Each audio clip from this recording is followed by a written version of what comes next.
Assalamualaikum warahmatullahi wabarakatuh. Kami dari kelompok 9 akan menjelaskan materi kami yang berjudul Teori Humanistik Karl Rogers. Yang pertama, biografi Karl Rogers.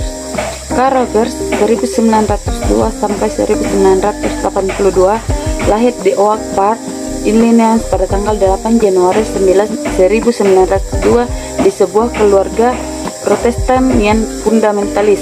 Kepindahan dari kota ke daerah pertanian yang usianya yang ke-12 tahun membuat ia senang akan ilmu pertanian. Ia pun belajar pertanian di Universitas Wisconsin. Setelah lulus di pertanian pada tahun 1924, ia masuk ke Uni Teknologi Seminari di Big Apple dan selama masa studinya seorang pastor di sebuah gereja kecil. Tahun 1927, Rogers bekerja di Institute for Child Guidance dan menggunakan psikoanalisa teori Freud dalam terapinya, meskipun ia sendiri tidak menyetujui teori Freud. Karl Rogers kurang menaruh perhatian kepada mekanisme proses belajar. Belajar dipandang sebagai fungsi keseluruhan pribadi. Menurut teori belajar humanistik bahwa motivasi belajar harus bersumber pada diri peserta didik. Rogers membedakan dua ciri belajar, yaitu yang pertama belajar yang bermakna dan yang kedua itu belajar yang tidak bermakna. Materi kedua yaitu pengertian belajar humanistik menurut Karl Rogers, di mana pengertian teori belajar humanistik adalah suatu teori dalam pembelajaran yang mengedepankan bagaimana memanusiakan manusia, serta peserta didik mampu mengembangkan potensi dirinya.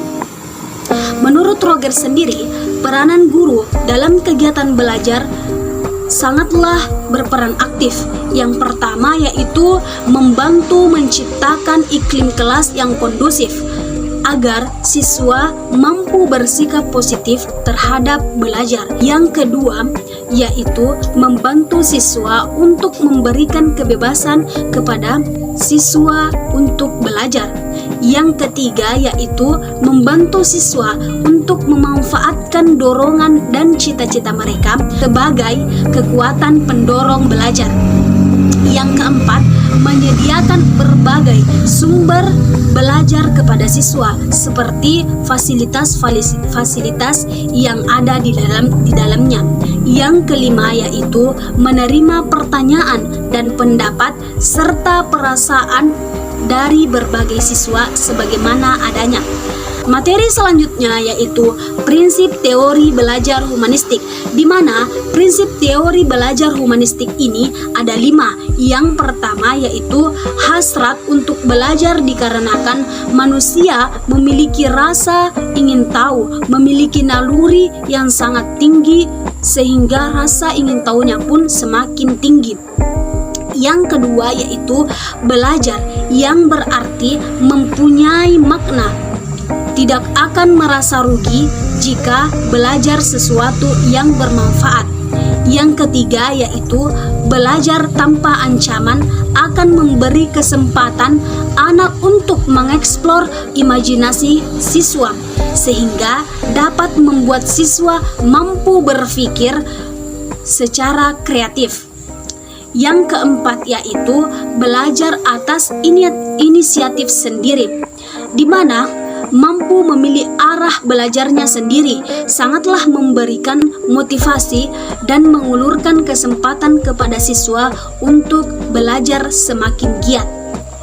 Dan yang terakhir yaitu belajar dari perubahan. Selanjutnya yaitu bentuk pendidikan humanistik ada 6. Yang pertama yaitu tersedianya fasilitas atau sarana dan prasarana yang memudahkan proses belajar mengajar. Yang kedua yaitu peserta didik bebas menyampaikan pendapat mereka masing-masing. Yang ketiga, terciptanya suasana kelas yang penuh kasih sayang, hangat, hormat, dan terbuka. Yang keempat yaitu mampu menyelesaikan masalah yang terjadi dengan cara berkomunikasi secara pribadi. tanpa melibatkan sesuatu kelompok yang lainnya. Yang kelima yaitu mengamati setiap proses belajar mengajar. Dan yang terakhir atau yang keenam, guru menghargai kreativitas dan menumbuhkan keprofesionalan guru. Terima kasih. Selanjutnya akan dilanjutkan oleh pemateri ketiga. Baik, saya lanjut. Bagian D, aplikasi teori belajar Charles Rangers. Peran guru pada teori belajar humanistik hanya sebagai fasilitator, yaitu 1. Memerhatikan dan memberikan motivasi belajar kepada peserta didik. Kedua, jika peserta didik belum memahami tujuan pembelajaran, maka seorang guru bisa memberikan penjelasan kembali. Yang ketiga, guru harus memahami karakter siswanya. Yang keempat, menyediakan sumber belajar. Yang kelima, menjalin komunikasi yang baik dengan peserta didik. Dan keenam, selalu memberikan dorongan agar peserta didik lebih peka dan lebih efektif. Nah, aplikasi teori humanistik ini lebih mementingkan tujuan pembelajaran kepada peserta didik atau memahami materi pada peserta didik, guna untuk memberikan informasi atau pengetahuan baru kepada peserta didik. Pengaplikasian teori ini, guru dapat mengetahui teknik yang dapat mengembangkan jiwa anak didik dalam belajar, dan juga dalam aplikasinya teori ini lebih mengutamakan siswa dalam belajar mandiri atau mengutamakan belajar mandiri serta adanya kebiasaan bergerak atau siswa aktif. Baik, materi keempat yaitu kelebihan dan kekurangan teori humanistik Carl Rogers. Yang pertama, kelebihan, di mana kelebihan terbagi menjadi 4 bagian. Yang pertama, tumbuhnya kreativitas peserta didik. Yang kedua, semakin canggihnya teknologi maka semakin maju perkembangan belajarnya. Yang ketiga, tugas guru semakin berkurang. Dan yang terakhir, mendekatkan satu dengan yang lainnya. Adapun kelemahannya yaitu pemahaman yang kurang jelas dapat menghambat pelajaran. Yang kedua, kebebasan yang diberikan cenderung disalahgunakan. Yang ketiga, pemusatan pikiran akan berkurang. Dan yang terakhir, kecenderungan terjadi kecurangan-kecurangan yang semakin menjadi tradisi. Baik, itulah kelebihan dan kekurangan teori humanistik.